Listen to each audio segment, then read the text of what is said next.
Hello मैं beautiful viewers, कैसे हैं आप लोग। उम्मीद करती हूँ आप लोग बिल्कुल ठीक ठाक होंगे, बेहद मज़े में होंगे और आप पर अल्लाह ताला की बहुत सारी रहमत होगी। साथियों, आज की वीडियो में मैं आपसे बात करूँगी how to make right decisions. हर इंसान ज़िंदगी के हर लेवल पर हर मरहले में डिसीजंस लेता है, चाहे वो किसी भी रोल में हो, एज के किसी हिस्से में भी हो। डिसीजन मेकिंग जो है वो आनी चाहिए। तो देखें, एक ऐसा काम जो आपने करना ही करना है, तो फिर क्यों ना उसका तरीका सीख लिया जाए ताकि उससे बेहतरीन नतीजे निकल सकें। डिसीजन मेकिंग ये इतना इम्पोर्टेंट है क्योंकि आपका एक राइट डिसीजन जो है वो आपको मंजिल की तरफ ले जाता है, आपकी आपकी डेस्टिनेशन को शेप अप करता है, और रॉन्ग डिसीजन जो है वो आपको अपनी मंजिल से बहुत दूर ले जाता है। आप लोगों को मैं कहूँगी, आप लेट थिंक 10 साल पहले आपने, 15 साल पहले आपने 2-3 डिसीजंस लिए होंगे अपनी ज़िंदगी के।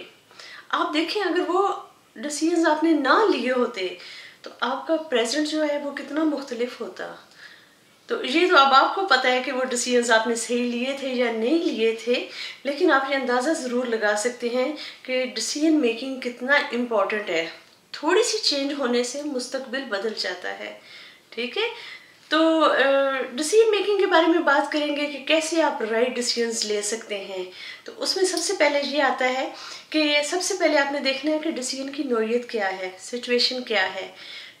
उसमें आपने ये देखना है कि ये मेरे लेने वाला डिसीजन है भी कि नहीं है। कहीं आप ये गलती तो नहीं करें कि डिसीजन लेना किसी और को चाहिए और आप जो है वो आगे आगे होकर कह रहे हैं कि ये फैसला मैंने करना है, मेरा है, मेरा है। तो ज़रा ये भी आपने ज़रा ख्याल करना है कि डिसीजन आप वो लें जो वाकई आपकी जिम्मेदारी बनती हो। ओके, फिर आपने ये देखना है कि सिर्फ वो डिसीजन मैंने नहीं लेना, उसका असर किस किस पर पड़ेगा। तो आपने फोकस करना है। जो सबसे पहले ये है कि आपने देखना है कि ये डिसीजन आपका लेने वाला है कि नहीं है, और ये कि इस डिसीजन के असरात क्या होंगे। ये बड़े ठंडे दिल से बैठकर हमेशा जो भी आपने डिसीजन लेना हो उसको 360 ग्रेड से ज़रूर देखा करें कि भाई इसका असर क्या होगा, इसके कौन कौन से पहलू जो हैं वो मैं नहीं देखना चाह रहा। ये नहीं आपने करना कि मैं नहीं देखना चाह रहा, नहीं, मैंने उनको भी देखना है।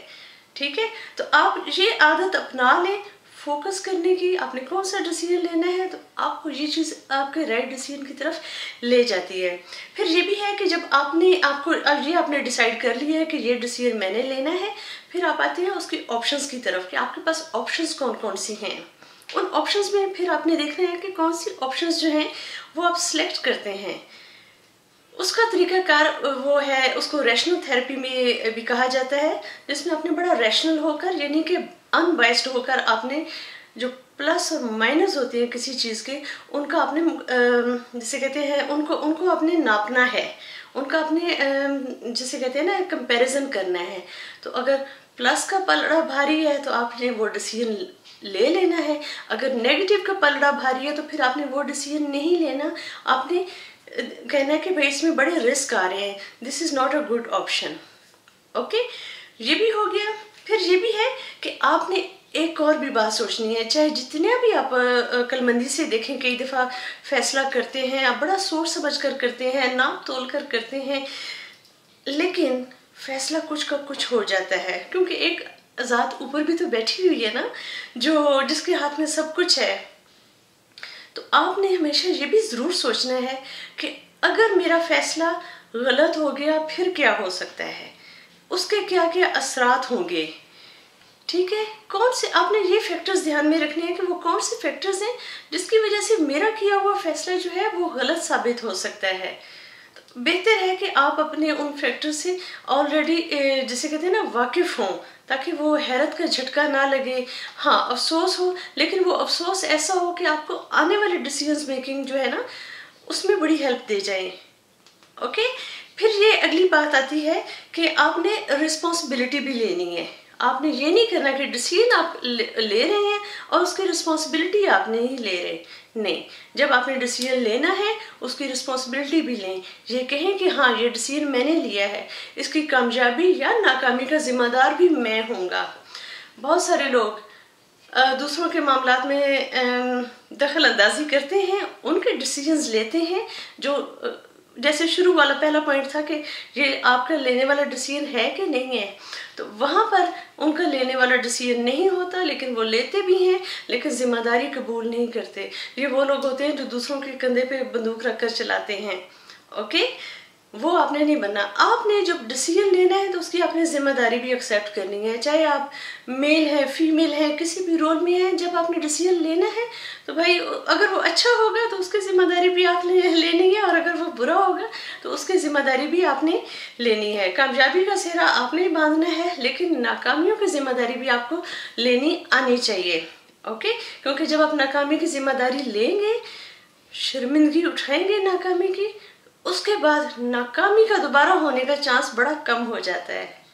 ठीक है, लेकिन अगर आप डिनाई करेंगे, दूसरों के कंधों पे बंदूक रखकर चलाएंगे, तो चांसेस ज़्यादा हैं कि मुस्तकबिल में भी आप यही स्ट्रेटजी इस्तेमाल करेंगे। ओके, फिर ये है कि जो बड़े बड़े फैसले होते हैं, जैसे आप करियर जो है करियर प्लानिंग का फैसला करते हैं, या अपनी बिजनेस प्लानिंग का कोई फैसला करते हैं, या इसी तरह के और बहुत सारे इस तरह के फैसले हो सकते हैं। फाइनेंशियल मैनेजमेंट का कोई फैसला करते हैं, या फैमिली जो है उन मैटर्स उनका कोई फैसला करते हैं, तो उसके लिए मशावरत का हमारे मज़हब में भी कहा गया है कि मशवरा ज़रूर करना चाहिए। ठीक है, मशवरा आप करें, ज़रूर करें, लेकिन यहाँ पर आपने ये एहतियात करनी है कि मशवरा उस इंसान से करें जो वाकई आपको उस सिलसिले में हेल्प कर सकता हो। वो लोग जो इस सिलसिले में आपका मसला उलझा सकते हैं, आपको गाइड नहीं कर सकते, उनसे आपने मशवरा नहीं करना। थोड़ा सा आपने सोचना है कि इस मसले में मुझे कैसे लोगों से हेल्प लेनी चाहिए। जैसे फॉर एग्जांपल, अगर आप कंप्यूटर का बिजनेस स्टार्ट करना चाह रहे हैं तो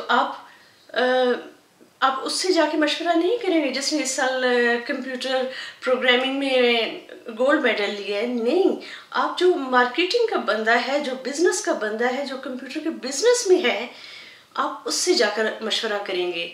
वो आपको सही गाइड करेगा कि आपने कंप्यूटर का बिजनेस करना है तो उसके लिए आपको किन किन बातों का ख्याल करना चाहिए, या जो आपके ज़हन में स्ट्रेटजी है क्या वो बाकी सक्सेस की तरफ आपको लेकर जाएगी या नहीं। इसी तरह अगर आपने पैसा किसी कंपनी में लगाना है तो आपको जो मार्केट का बंदा है वो आपको बहुत अच्छे तरीके से गाइड कर सकेगा कि हाँ आप यहाँ पर पैसे इन्वेस्ट करें, यहाँ पर पैसे ना इन्वेस्ट करें। ओके, तो ये है कि मशवरा करें, ये हमारे मज़हब में भी बताया गया, लेकिन हमेशा उस शख्स से मशवरा करें जो उस फील्ड का हो। ओके, उस तरह आपकी डिसीजन मेकिंग जो है वो बहुत स्ट्रॉन्ग होगी, आप सही फैसला ले सकेंगे। फिर ये भी है, बहुत सारे ऐसे मसाइल भी होते हैं जो ख़ासतौर पर फैमिली मैटर्स होते हैं जिनमें बहुत सारे लोग जज्बाती होकर भी फैसला करते हैं। तो आपने डिसीजन मेकिंग जब भी करनी है, फैमिली मैटर्स में भी हो, फाइनेंशियल भी हो, किसी तरह की भी हो, उसमें आपने अपने आप से एक सवाल ज़रूर पूछना है कि ये डिसीजन मैं ले तो रहा हूँ, ये जज्बाती तो नहीं है। और अगर जज्बाती है तो उसको एक्सेप्ट करें कि ये मैं जज्बाती फैसला कर रहा हूँ। बहुत सारे लोग जज्बाती फैसला करते हैं लेकिन उसको लॉजिक से प्रूव करने की कोशिश करते हैं जिसका असर बिल्कुल उल्टा होता है। नहीं, आपने रियलिस्टिक होकर सोचना है। अगर आपने कहना है, जैसे आप कहते हैं मैंने भाई फलां जगह पर शादी करनी है, तो फिर आप उसको माने कि ये आपका जज्बाती फैसला है, इसमें सारा चक्कर आपके हार्मोन्स का है। चाहे आप जितनी मर्जी जैसे कहते हैं ना कि बातों के जरिए कहें कि मैंने ये प्लानिंग की हुई थी, ये की हुई थी, लेकिन अगर वो हार्मोन्स का चक्कर है ना, तो आपने बड़ी ईमानदारी से उसको एक्सेप्ट करना है, वरना अपने आप के साथ धोखा करेंगे। ठीक है, और ये है कि वही आपने देखना है कि भाई ये मेरा फैसला जो है ये जज्बाती है या मैं इसको लॉजिकल थॉट्स के ज़रिए मैंने इस फैसले को रखा है कि भाई ये पार्टनर जो है ये मेरे लिए ज़्यादा सूटेबल है, हमारी फैमिलीज़ की कंपेटेबिलिटी बहुत ज़बरदस्त है, इस तरह की। तो हमेशा किसी तरह का भी कोई फैसला हो, चाहे वो फाइनेंशियल इन्वेस्टमेंट का हो, चाहे वो फैमिली मैटर्स का हो, आपने ये भी सोचना है कि ये फैसला जो हो रहा है, जो फैसला मैं कर रहा हूँ, ये जज्बाती फैसला है या ये जिसे कहते हैं लॉजिकल कैलकुलेशंस पर मबनी है। ओके, फिर बहुत सारे फैसले ऐसे होते हैं जिसमें आपको दूसरों को शामिल करना पड़ता है। फिर वही जो फैमिली, ख़ासतौर पे फैमिली में जो फैसले किए जाते हैं उसमें आप बाहर वालों से मशावरत नहीं कर सकते। लेकिन उसके लिए भी बेहतरीन तरीका ये है कि आपने अपना होमवर्क कंप्लीट किया हो, आपके पास सारे प्लस भी हो माइनस भी हो। आप इमोशनल ब्लैकमेलिंग से वो डिसीजन मेकिंग नहीं करें। आप हमेशा लॉजिकल थॉट्स के साथ देखें कि कौन सा फैसला बेहतर है, और जो आपके आर्गूमेंट्स हों वो बड़ी हकीकत पर मबनी हो, उसमें वही है कि इमोशनल ब्लैकमेलिंग ना हो। फिर आपके फैमिली मैटर्स में भी आपकी डिसीजन मेकिंग बहुत अच्छे रिजल्ट्स लेकर आएगी। फिर जो एक बहुत कारआमद असूल है कि जो भी आपने फैसला करना है उस पर आप वो इस्तेमाल करें रूल ऑफ 10। रूल ऑफ 10 क्या है? तो ये इतना सिंपल रूल है लेकिन ज़बरदस्त। आप जो भी डिसीजन लें, चाहे वो छोटा हो चाहे वो बड़े लेवल का हो, उसमें रूल ऑफ 10 आप इस तरह अप्लाई करते हैं कि इसका जो आपका फैसला है इसका असर आने वाले 3 मिनट में क्या होगा, आने वाले 3 दिनों में क्या होगा, 3 महीनों में क्या होगा, 3 सालों में क्या होगा। और बल्कि कुछ फैसले तो ऐसे होते हैं जिसमें आपको देखना पड़ता है कि आपकी आने वाली 3 नस्लों में पे वो फैसला कौन सा असर करेगा। तो उससे आपको बड़ा टू द पॉइंट आंसर मिलेगा कि आपने कौन सा फैसला करना है और राइट फैसला करना है।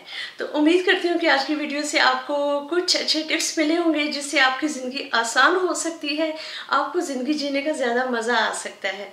तो अगर आपको मेरी वीडियो अच्छी लगी हो तो please remember me and my family in your precious prayers. Take care. Allah हाफिज़।